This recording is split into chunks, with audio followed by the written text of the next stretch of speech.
Les sports d'hiver comme le ski alpin sont des sports très compliqués à pratiquer quand nous sommes handicapés. Malgré cela, certaines personnes ont décidé de relever les défis en s'adaptant à l'aide de prothèses ou à l'aide de bâtons pour s'équilibrer, plus communément appelé stabilo. Pour ce qui est de la compétition paralympique, la pratique fait l'objet d'un règlement fédéral. On retrouve 3 catégories bien distinctes. La catégorie pour les skieurs assis, celle pour les skieurs atteints d'un déficit visuel et celle pour les skieurs debout. Au niveau national, on retrouve également une 4e catégorie pour les skieurs atteints de surdité. En loisir, la pratique assistée pour les skieurs assis et les skieurs atteints d'un déficit visuel est très réglementée et fait l'objet d'un règlement strict. Nous avons pu interviewer un moniteur de l'ESF qui suit régulièrement des skieurs handicapés en ski tandem. Grâce à son interview, nous pouvons vous apporter des informations complémentaires sur cette pratique. Le ski assis autonome est pratiqué soit sur un ski soit sur deux skis.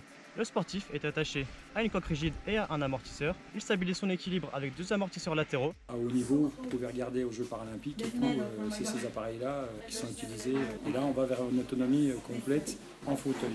Le ski kart est principalement utilisé par les personnes n'ayant pas assez d'équilibre pour pratiquer l'uniski ou le dual ski. Le ski kart, c'est comme un kart, c'est avec 2 skis.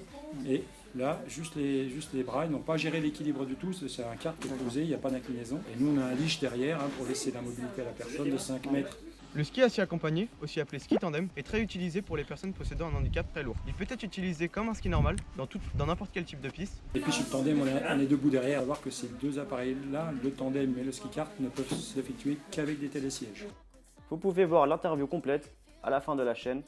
Pour une pratique en toute sécurité sur les pistes et les remontées mécaniques, vous devez vous assurer d'avoir un matériel homologué. Sans cette homologation, vous pouvez vous voir refuser l'accès au domaine skiable par les responsables d'exploitation.